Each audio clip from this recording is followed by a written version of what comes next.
Next question करते हैं।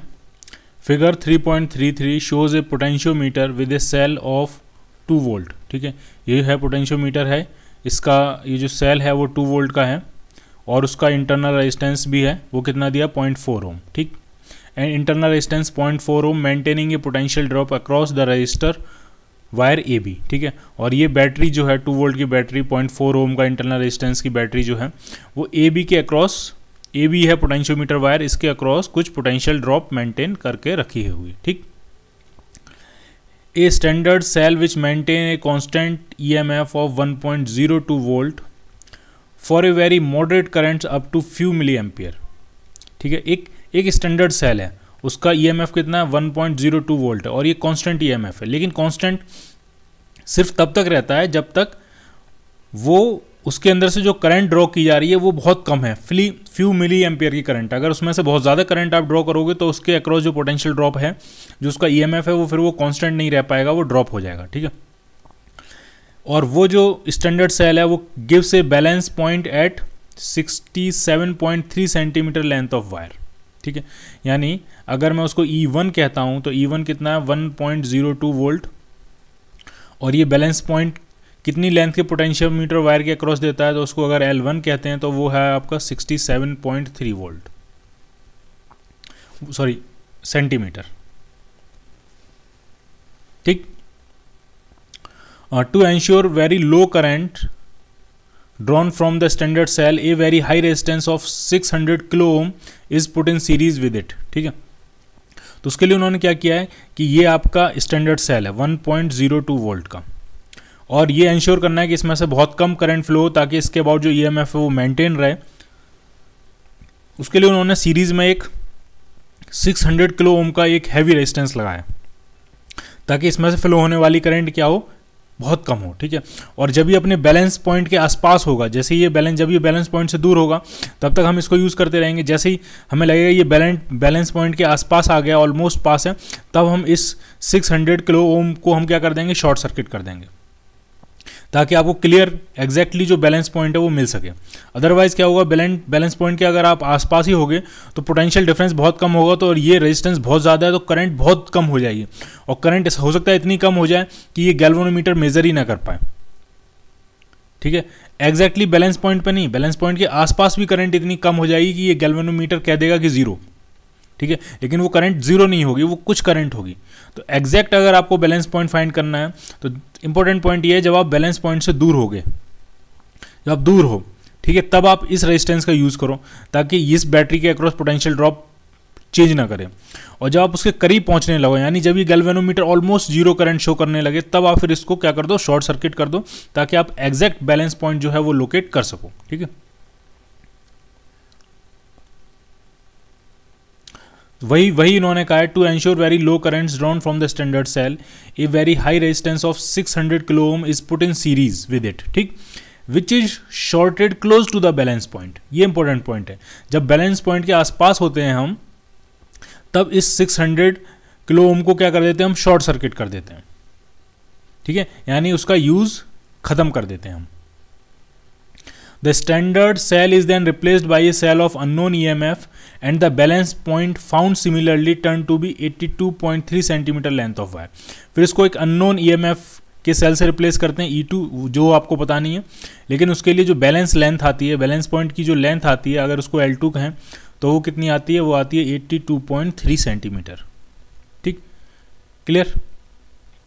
क्या क्या पूछा गया आपसे, what is the value of E, जो ईएमएफ जो आपने रिप्लेस किया उसकी वैल्यू आपसे पूछी है। तो सिंपल सा फॉर्मूला होता है, ई जो होता है या E1 अपॉन E2 जो होता है वो L1 अपॉन L2 के बराबर होता है। तो यहाँ से अगर आप E2 फाइंड करोगे तो ये 1.247 वोल्ट आ जाएगा। कैलकुलेशन खुद से कर लेनी है, कोई मुश्किल नहीं है उसमें। ठीक, अब जरा आगे पढ़ते हैं। बी पार्ट क्या कह रहा है, what purpose does the high resistance of 600 ohm have. ठीक है, तो 600 ओम का जो पर्पज़ है वो यही पर्पज़ है कि जब हमें बैलेंस पॉइंट हमें पता नहीं, हमें ढूंढना है, तो जब हम बैलेंस पॉइंट से दूर होते हैं तो जो ईएमएफ है ये वेरी ना करे, ये फ्लक्चुएट ना कर जाए। ठीक है, यानी इस सेल में से, अननोन ईएमएफ के सेल में से जो करंट फ्लो हो बहुत कम फ्लो हो, और जब हम बैलेंस पॉइंट के आसपास पहुंचने लगेंगे, जब ये गैल्वेनोमीटर कहने लगेगा करंट 0 हो गई, तब हम इसको क्या कर देंगे, इस 600 किलो ओम को हम क्या कर देंगे, शॉर्ट सर्किट कर देंगे, ताकि हम एग्जैक्ट बैलेंस पॉइंट को फाइंड कर सकें। ठीक। सी पार्ट कह रहा है, सी पार्ट पूछ रहा है is the balance point affected by this high resistance? No, क्योंकि जब हम एग्जैक्ट बैलेंस पॉइंट फाइंड कर रहे हैं तो इस रेजिस्टेंस को तो हमने शॉर्ट सर्किट कर ही दिया। और वैसे भी अगर हम थियोरेटिकल भी बात करें तो जो बैलेंस पॉइंट होता है उस पॉइंट पे जो करंट होती है वो 0 हो जाती है। इस बैटरी से करंट फ्लो क्या हो जाती है, 0। अब जब किसी रेजिस्टेंस में से करंट होने वाली पास, जो करंट पास हो रही है वही अगर 0 हो रही है तो उसके बाद पोटेंशियल ड्रॉप ही 0 हो जाएगा। ठीक है, तो बैलेंस पॉइंट जो है वो हाई रेजिस्टेंस से अफेक्ट नहीं करता है। ठीक। डी पार्ट कह रहे हैं is the balance point affected by the internal resistance of the driver cell? ये जो ड्राइवर सेल है इसके इंटरनल रेजिस्टेंस से बैलेंस पॉइंट अफेक्ट होता है। ठीक है, तो अब ये आपको यहां पे समझना है। ठीक है, देखो मान लिया ये जो पोटेंशियोमीटर वायर है इसका रेजिस्टेंस मान लिया मैंने कैपिटल आर, ये ड्राइवर सेल है उसका इंटरनल रेजिस्टेंस मान लिया आर, और ईएमएफ मान लिया मैंने इसका ई नॉट।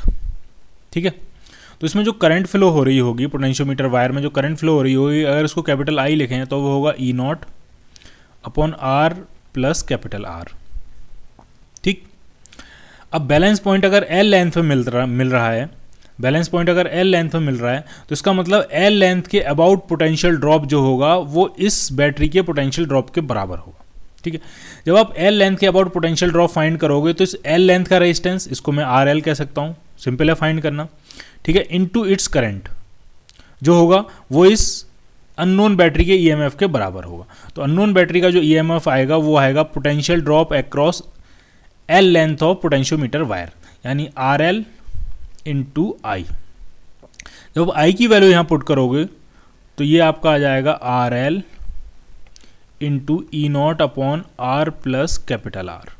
ठीक है, अब जरा ढंग से समझना, जो बैटरी आप अप्लाई कर रहे हो उसका जो भी ईएमएफ होगा फिक्स होगा, जो पोटेंशियोमीटर वायर में करंट फ्लो करा रही है जो ड्राइवर सेल की बैटरी है उसका ईएमएफ भी फिक्स है, पोटेंशियोमीटर वायर का जो रेजिस्टेंस है वो भी फिक्स होगा। क्या क्या है, वेरिएबल है। ठीक है, जो लेंथ है, जिस लेंथ पे वो बैलेंस पॉइंट दे रहा है वो वेरिएबल है, उसका रेजिस्टेंस वेरिएबल होगा अगर लेंथ वेरिएबल है तो, क्योंकि रेजिस्टेंस जो होता है वो क्या होता है, रो एल अपॉन ए। अगर आप लेंथ वेरी कर रहे हो तो रेजिस्टेंस भी वेरी करेगा। और क्या हम वेरी करा रहे हैं, हम वेरी करा रहे हैं ड्राइवर सेल का इंटरनल रेजिस्टेंस। ठीक है, अब यहाँ से साफ पता लग रहा है, अगर हम ड्राइवर सेल का रेजिस्टेंस बढ़ाना शुरू कर देंगे, ठीक है, तो आपका जो बैलेंस पॉइंट की जो लेंथ मिलेगी वो आपको ज़्यादा मिलेगी और ज़्यादा होती जाएगी, क्योंकि ई तो कांस्टेंट है, ड्राइवर सेल का जो अननोन ईएमएफ है वो तो कांस्टेंट ही है।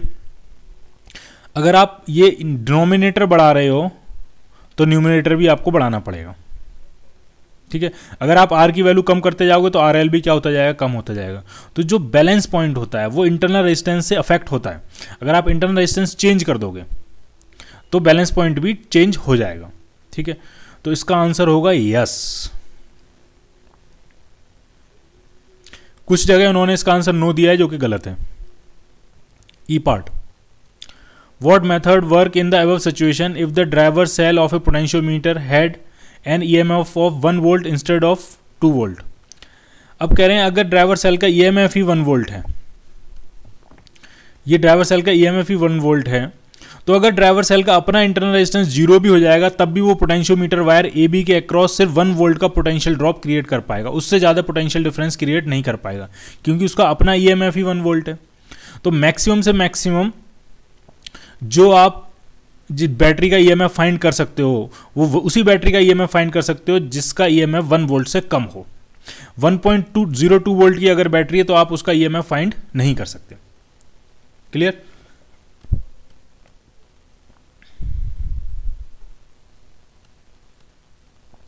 तो पूछा इसमें हम क्या मेथड अप्लाई कर सकते हैं। फिर हम ये मेथड अप्लाई कर सकते हैं कि इस बैटरी के साथ एक रेजिस्टेंस और सीरीज में कनेक्ट कर दें, ताकि इस सिस्टम के अक्रॉस जो ईएमएफ आए, लेकिन उससे भी कुछ नहीं होगा, क्योंकि उस सीरीज के रेजिस्टेंस से कुछ नहीं होगा, क्योंकि जब हम बैलेंस पॉइंट फाइंड करते हैं तो इसमें करंट 0 होती है। इस वायर में करंट क्या होती है, 0। जब करंट 0 है तो आप कितना भी रेजिस्टेंस यहाँ लगा दो, उस रेजिस्टेंस में कोई करंट ही नहीं है तो उसके अबाउट कोई पोटेंशियल ड्रॉप भी नहीं होगा। ठीक है, तो ये पॉसिबल नहीं है फिर उससे फाइंड कर पाना।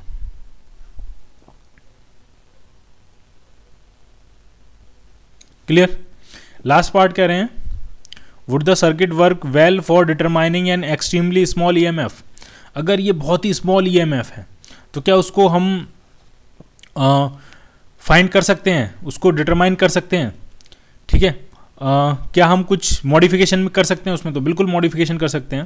ढंग से समझना है आपको, मैं इसको अलग से बना के दिखाता हूं आपको।